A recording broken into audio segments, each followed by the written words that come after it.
Hello, hello. This is Jen the Bookworm, and I thank you very much for coming to check out my channel. If you are new here, welcome. If you have been here before, then I really appreciate your continued support. Today I'm bringing to you a book-to-screen adaptation. I would be amiss if I did not do this book-to-screen adaptation, particularly because, in my opinion, The Green Mile, I believe was probably, if not the best book of 2022 that I read. It's up there in the top 2. So I really felt compelled to watch the movie, which I'd never watched before I read the book. And I felt compelled to watch the movie after I read the book. And then afterwards I wanted to kind of analyze it and show what's different in each. So this is a book-to-screen adaptation video. It will contain spoilers for both the book and the movie. There's just no way to compare the two without giving out some spoilers. So if you haven't read it or you haven't watched it, I highly recommend you do both. And I recommend the audiobook as well. It was a great audiobook, but I recommend you do one or the other or both of those before watching this video, unless you don't mind, and in which case, stick around.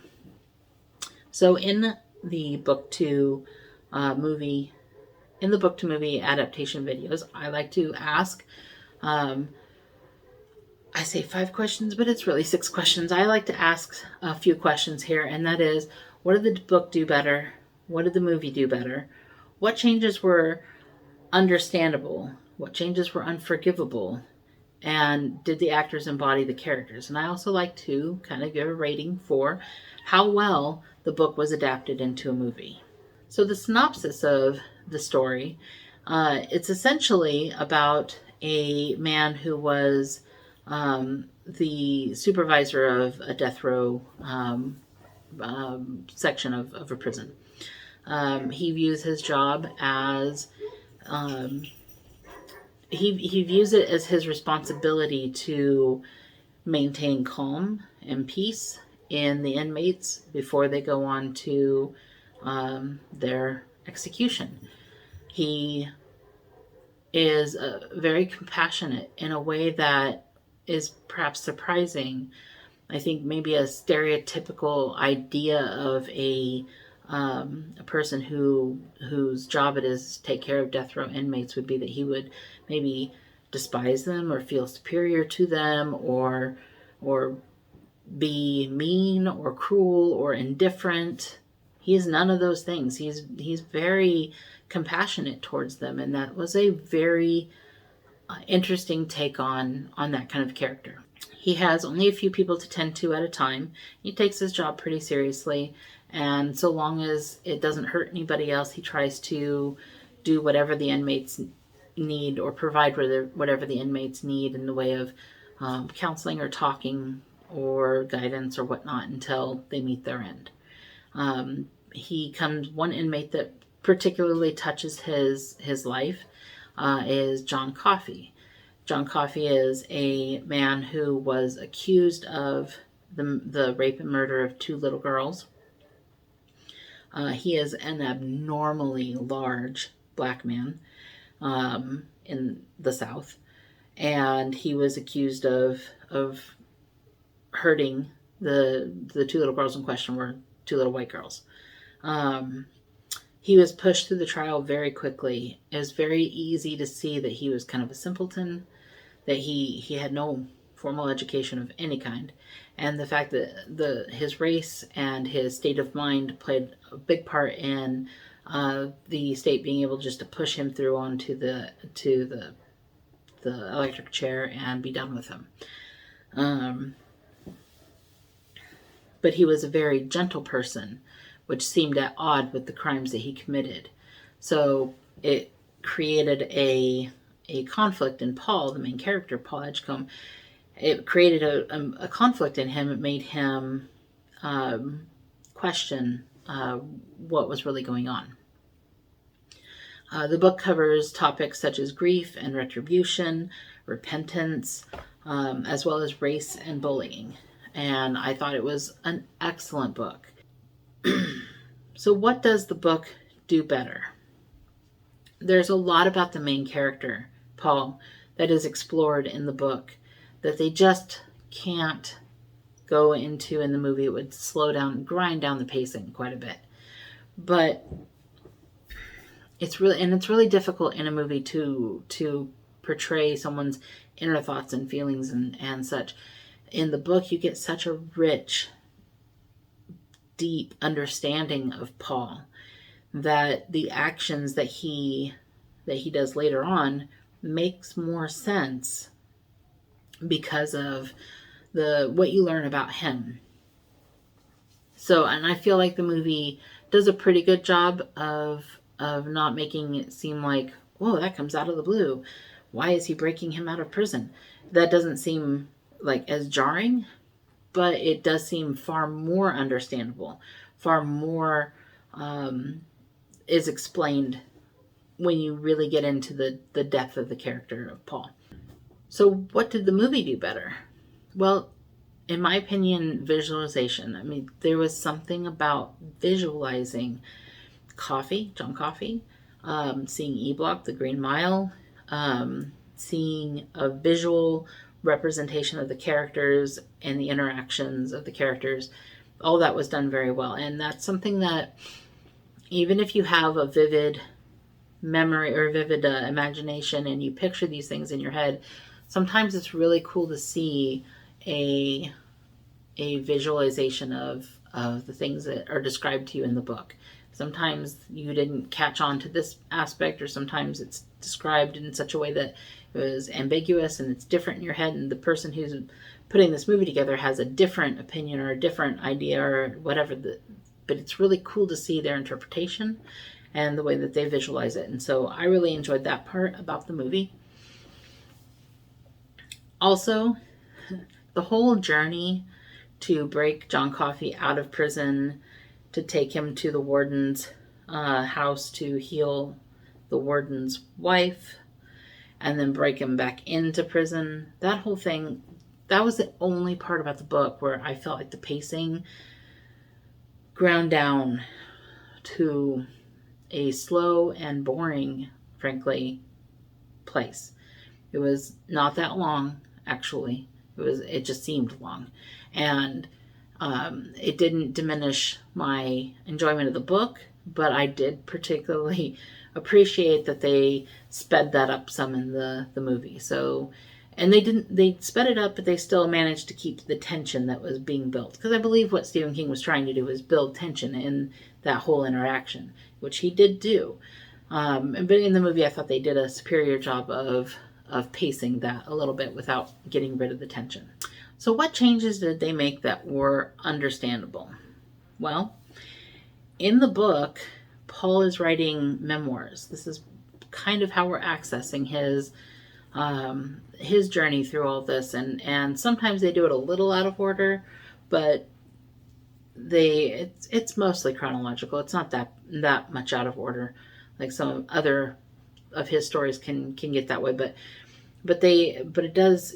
We are accessing it through the memoirs that he's writing, and they don't really show that in the movie. In the movie, he's not writing memoirs. In the movie, he's sitting in the TV room of the retirement home that he lives in, and they showed a movie that reminded him of, or that was the exact movie that they showed to John Coffey. It was like one of his last wishes was to watch a Flickr movie. This was not in the book at all. This was all in the movie. So in the movie, they had him watch this Flickr movie, this moving picture movie, and it was shown in the old folks' home, and it made him cry, and it made him remember John Coffey, and then he wanted to tell his special friend Elaine about John Coffey, and that's where we get the story in the movie. But in the book, he was writing a book about it.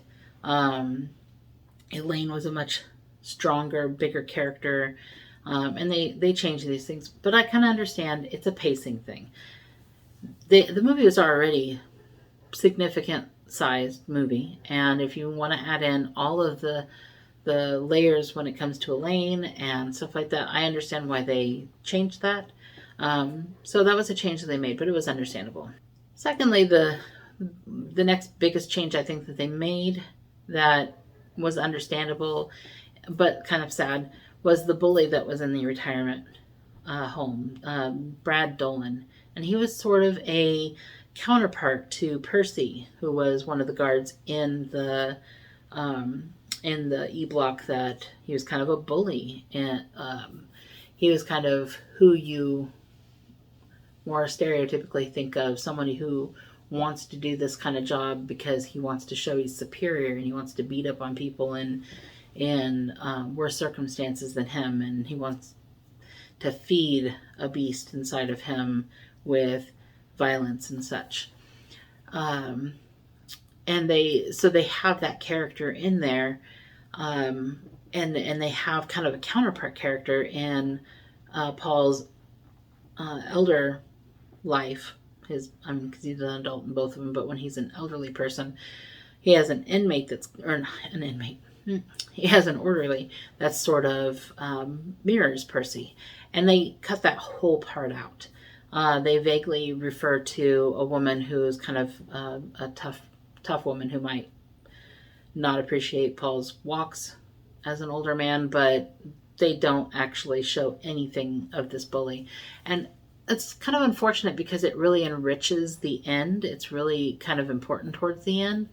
But again, I understand why they made the change, pacing and such. They wanted to make sure to have time to tell the more poignant points of the story. So I get why they made the change, but that was an unfortunate change that they made. So that brings us to the question of what changes were unforgivable. I don't know, unforgivable is kind of harsh when it comes to this movie. I don't feel like there was a lot of them that were unforgivable. There are some little things. I wish they would have left it in the movie about the handshake. Now, in the movie, they do have a handshake. When John Coffey comes to the prison, Paul is there to introduce himself and to make sure he is settled. And in the movie, John Coffey offers his hand to Paul, and Paul seems like confused but shakes his hand, and then they move on. And then at the end, it's sort of mirrored when John Coffey is strapped into the chair. It's mirrored that he kind of Paul shakes his hand again. But in the book, the handshake actually had significance.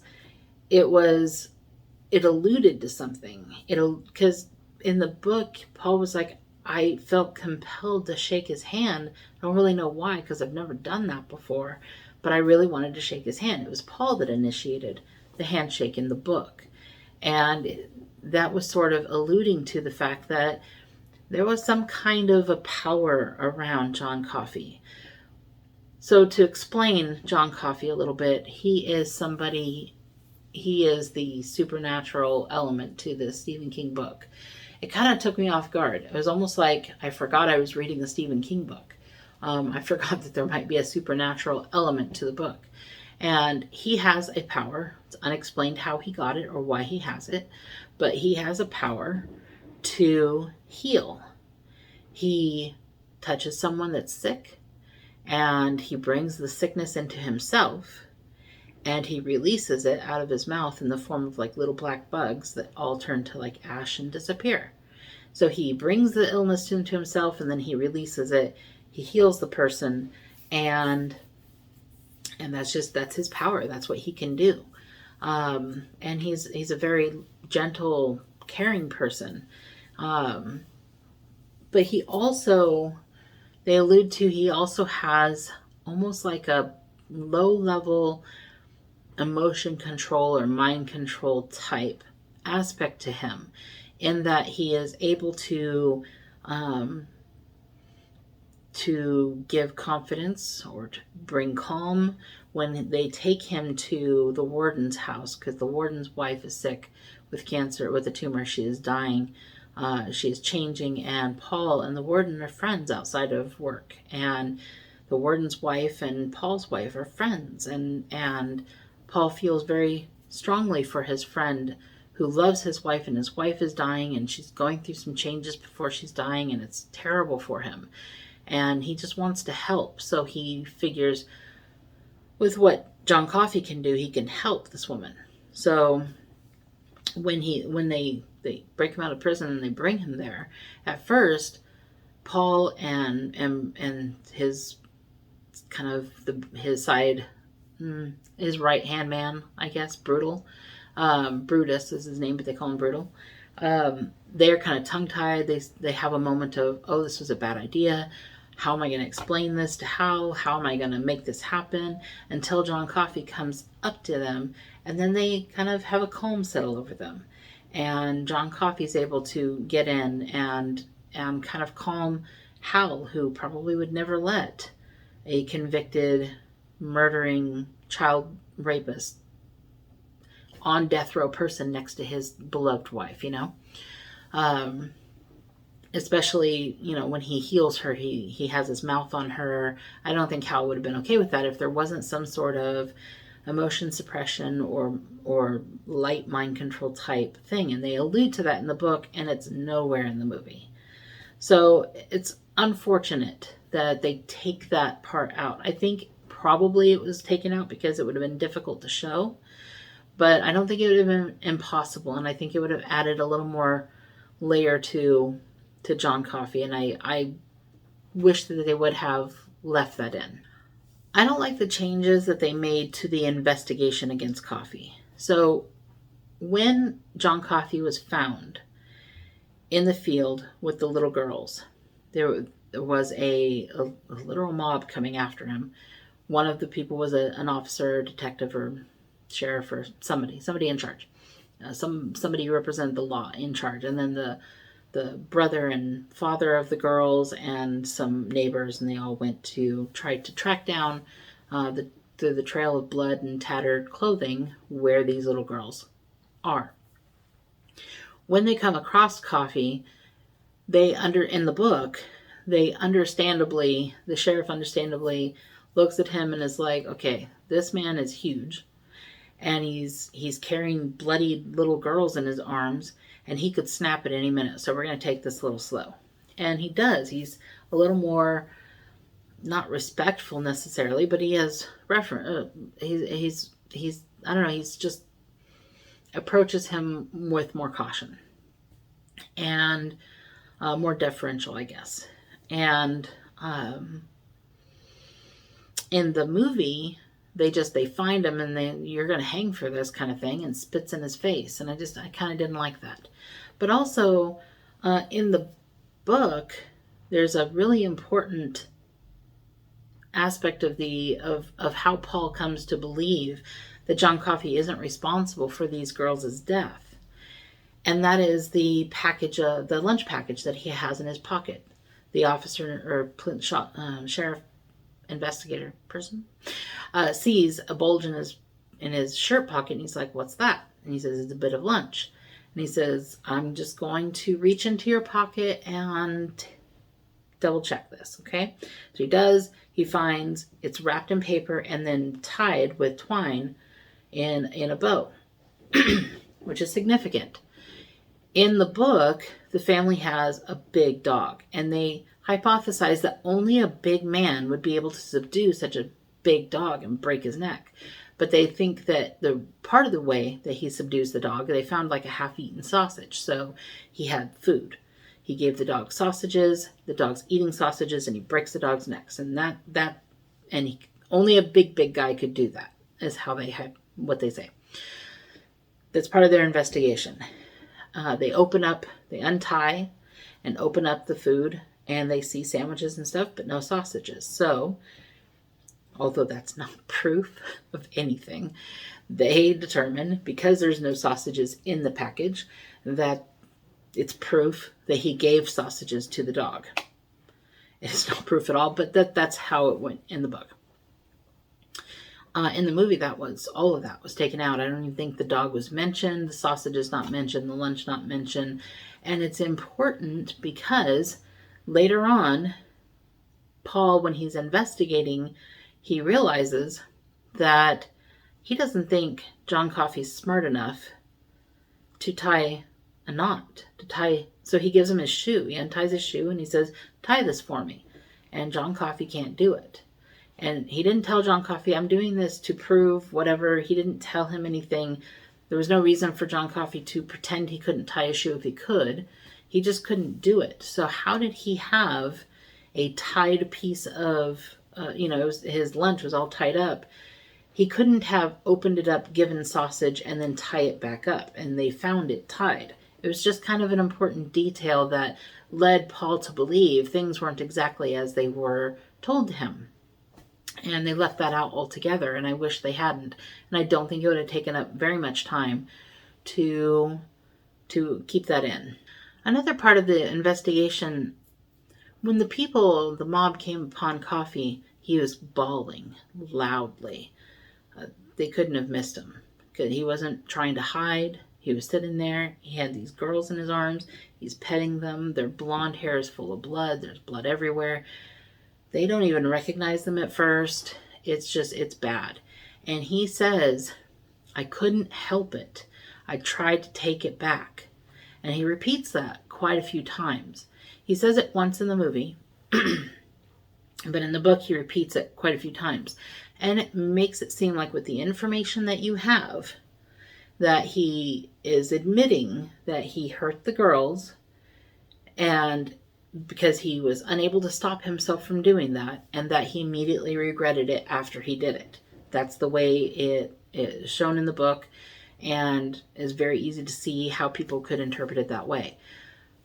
After Paul has seen what John Coffey can do, after he's seen him heal and stuff like that, Coffey says those words again, and Paul starts to realize he's not admitting to guilt. He's saying that he couldn't help it being the death. He couldn't help what happened to those girls. He couldn't help it, and he couldn't take it back. He couldn't heal them.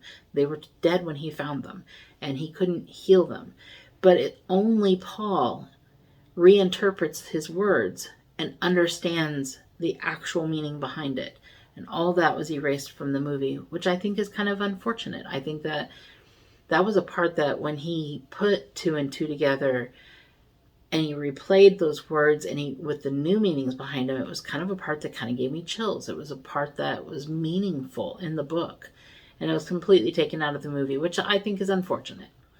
One of the changes that they made is maybe seems stupid or nitpicky or whatever, and so it is. But Bitterbuck, when they brought Bitterbuck in, his whole purpose for being there in both the movie and in the book was to show what an execution was supposed to look like, from how they practiced it and how it all came together and in the end, and then how it was executed, if you'll pardon the phrasing, and from beginning to finish, this is how it's supposed to be done.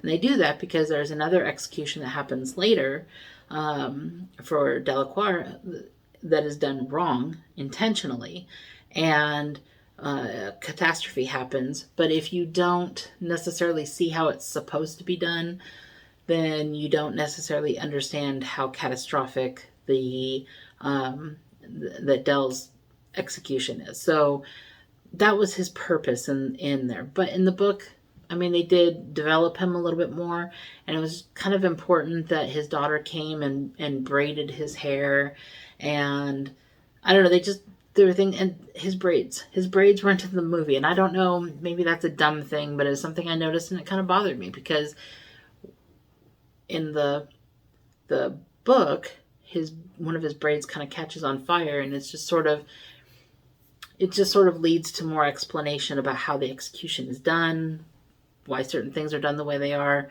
It was just left out, and I didn't see why it would need to be left out. Like, why couldn't this Native American character have his braids? I didn't know. But it was something that was left out, kind of bothered me. It's nitpicky, I know.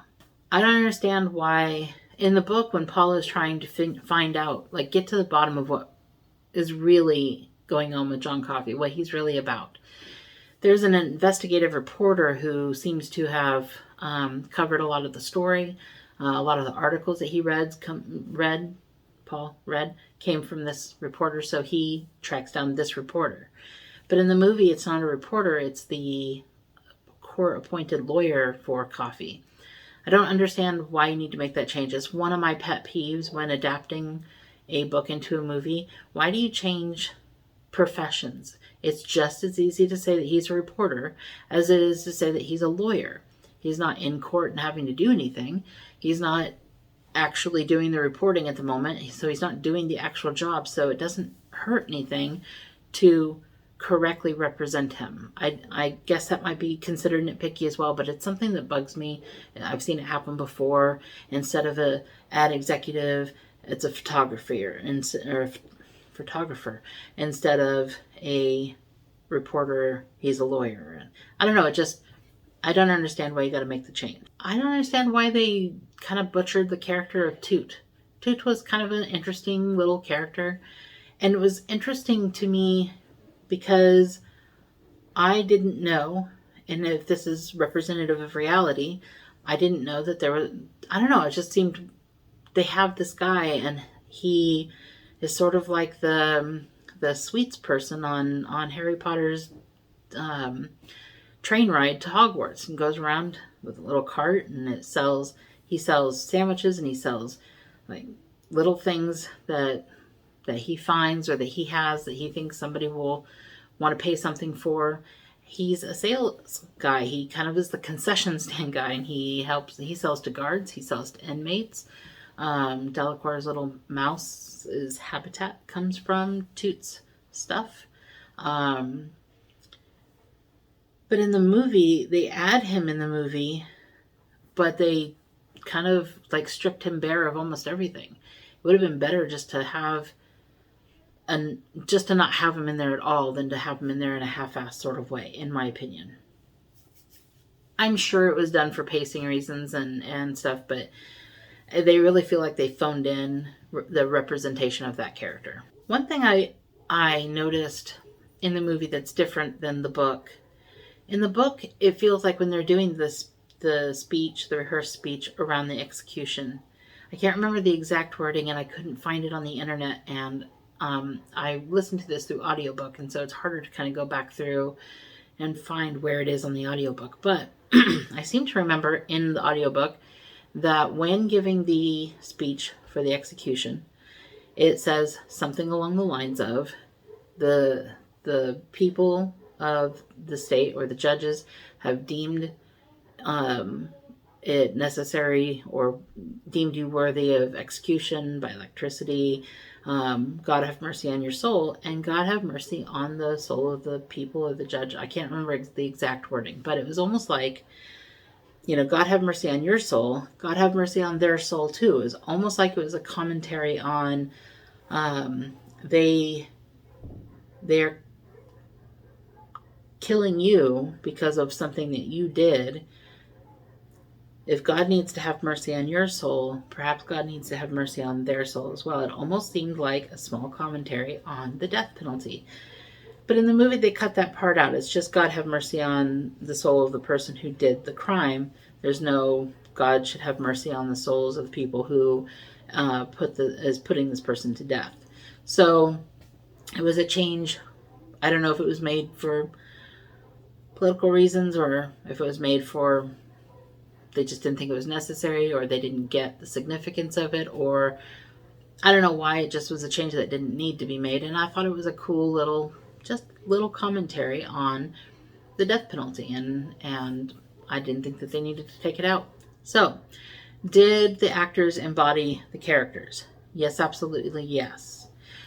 I thought Tom Hanks did a good job as Paul Edgecombe. I was a little concerned though, because after I listened to the book, the way that the voice actor portrayed Paul was a little gruffer than I associate with Tom Hanks.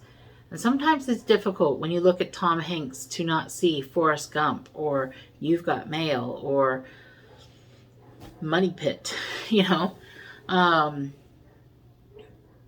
has done some phenomenal dramatic acting, but sometimes it's easier to see those roles. So I wasn't sure how he was going to do as Paul, but he did really well. I thought he was excellent. I really liked him in that role. I thought he did a great job.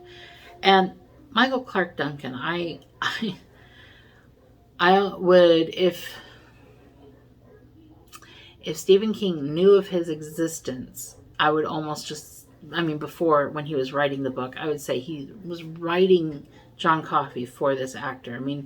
This actor was John Coffey. You couldn't have found a better actor to play this character. He's so good as John Coffey, and you can't get that character wrong. If you get that character wrong, you've destroyed the whole movie. And so they really found a great actor for that movie, and it almost seemed like it was written for him. It was so good.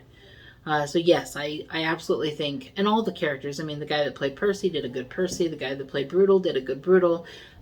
All of that was good, but those were the two most important characters, and I thought that they did a really good job. Those two actors did a really good job portraying those two important characters. So how well was the book adapted into a movie, in my opinion? I gave the book 5 stars. It is the only 5-star rating that I have given to a book since doing booktube. So up to this point. The movie I would give 4 stars to. All those things I mentioned before were nitpicking, but the movie was actually a really good movie. It was understandable why some of those things couldn't be added in, and it was unfortunate that other things weren't, but still, even with all those complaints and stuff, it was a really good movie, a really good adaptation. So in my opinion, the adaptation gets a 4 stars. They did a really good job of adapting the themes and of showing the most important parts. They left behind some of the stuff. Maybe some of the stuff was stuff that needed to be left behind, like the breakout scene and stuff, but some of the stuff maybe didn't need to be left behind. But it was all pretty understandable. Even the unforgivable things weren't really unforgivable. They were just more unfortunate changes. So I thought it was a really great adaptation. I had a really good time reading the book. I had a really good time watching the movie.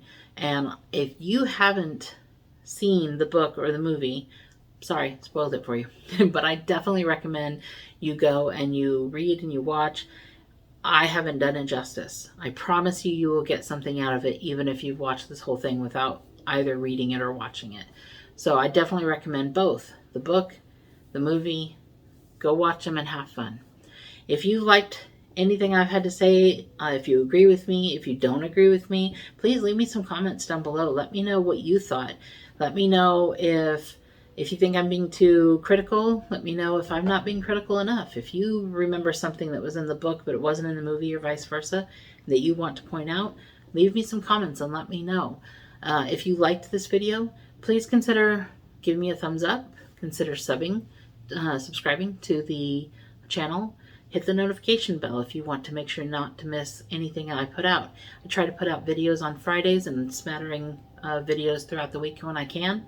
I'm looking into doing some end of the year videos, some of the more trendy booktube end of the year videos, but I'm also trying to catch up with do a couple reviews, do a couple videos to kind of finish up my reading experience for 2022 so I can start out with 2023 fresh and ready to go with another year. So if you want to keep up on my videos, hit the notification bell. They'll always let you know when I have a video out. I appreciate the time that you've spent with me, and I appreciate you listening to me ramble on about this movie and this book. I really, really enjoyed, and I hope that you will have a great rest of your day.